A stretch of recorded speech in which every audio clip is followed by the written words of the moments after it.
Good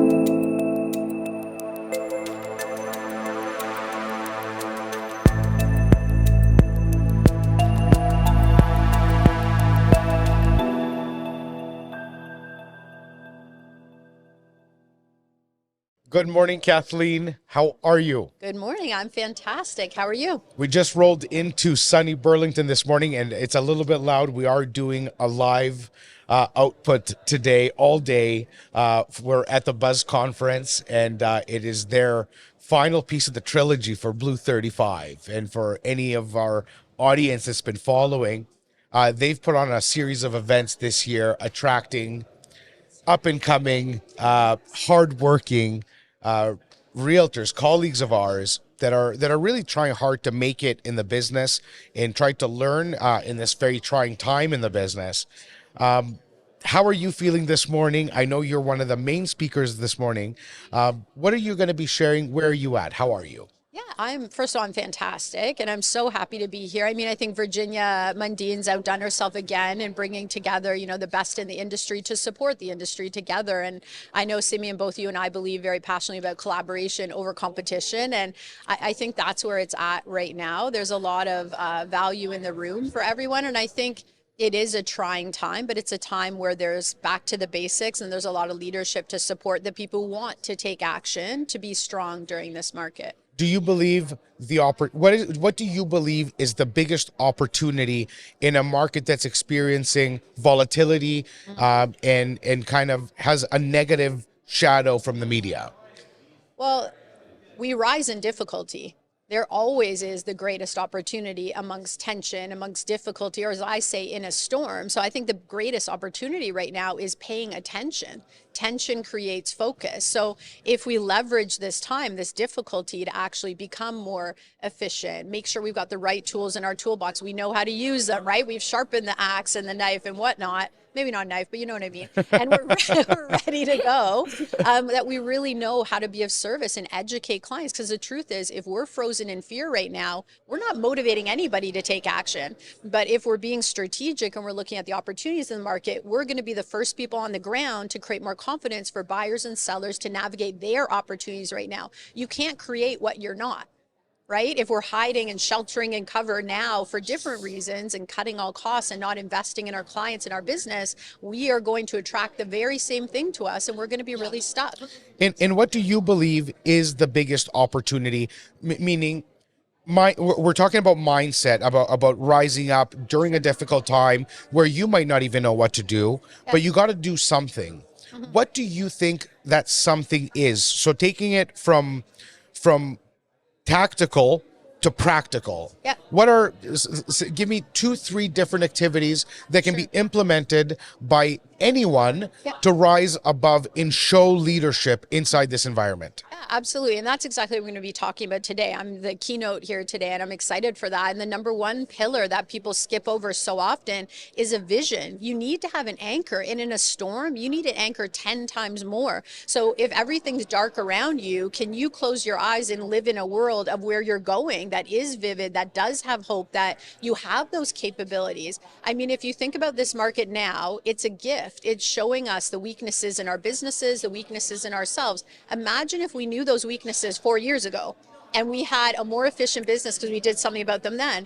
How many more people could we have helped? And sure, how much more money would we have made? But money is just a value exchange. So first, do we know where we're going? Like the percentage of entrepreneurs who are willing to envision the business and life they want first are minuscule, and it's the most powerful thing we can do. So can you ground down in your values and who you are and have a vision you can reach up for with all you've got is number one. Number two, can we understand the difference between cost and investment? Because they are not the same thing. And Simeon, I know you know this, you're an investment specialist, but a lot of the times when our brain goes into fear, the small mind ego, everything's a cost. And that's not true. We should cut costs in any market. It's irrelevant. But how do we know the difference between research and development, what success looks like? If I'm investing in something, do I know what the benchmark is for success? So an investment would be, what do I need to spend to get from A to B versus the extra Netflix membership? right? That's a cost. The Yeah. investment would be if I need to get myself into 2 conferences to meet the right Yeah. people, those are investments because they're going to help me get from one place to Absolutely. the other. Yeah. So I think that's actually tremendous advice for this time. I know, excuse me, from a personal perspective in my business, our business, my core business, which is REC Canada, Sure. volume in the marketplace is down a little bit over 50% year over year. Yep. The actual amount of transactions. Our business is down almost 40% Okay. year over year. Yep. And that is extreme and serious and significant. Yep. Does my ego feel good that I'm outperforming the market by 10%? Sure. It makes me sleep a little bit easier. Yep. But the hard reality is that I have done 40%, almost 40% less deals this year rather than last year. That has a massive financial impact. Yep. And the reason I'm sharing this is not to cry about it because I'm still so blessed. Mm-hmm.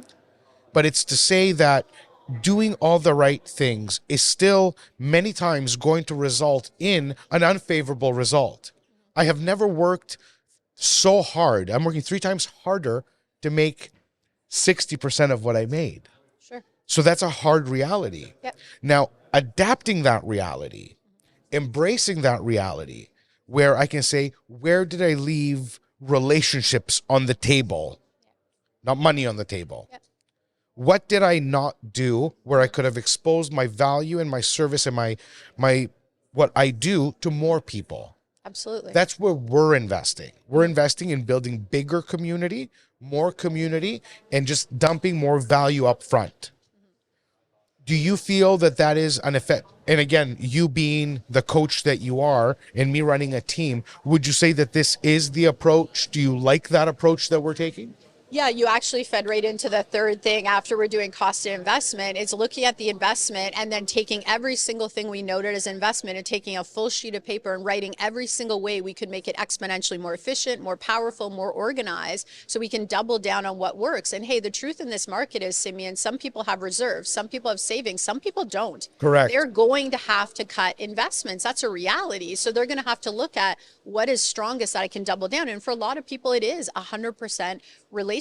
But even, the leader you are, I think asking you this question, if the market hadn't have slowed down the way it is now, would you have known about the potential problems the business had? Would you have had the time to organize to come back 10 times stronger the way you will, because we're having this pause or transition time? And that's why you are who you are. And the answer is no, I would not have, because you don't see, again, rising tides lift all boats. But when you come down, you see where the cracks are, where the wear and tear is. And of course, you're right.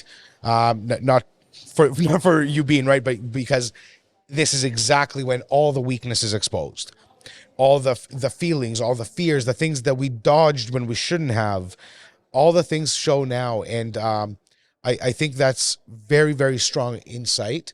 I am enjoying finding and fixing right now. I really enjoy process and organization. So spending time with my director of operations, Yes. spending time strategizing with my partner, has really proven to be a lot of fun. And I think we are going to come out of this with more market share than ever. I do believe that. And we look at how strong our bench is, right? This sure. is one of those markets where some team leaders are like, oh, I'm going to throw everything on my back and I'm going to do everything. And I'm the be all and end all to solve the world right now. Well, how far is that going to take you? And why did that happen? Because a team is a team because we invest in edifying and supporting our Training members. and developing. Yeah. And some of those members maybe aren't strong on this bench right now. And those are hard decisions that are happening too for leaders, for sure. I absolutely love your insight. I know you need to prepare for your session. Thank you for joining me on this impromptu live feed. We are on YouTube for anybody watching. Thank you. Kathleen Black, bless. Thank you. Thank Cheers. you, Simeon. Cheers.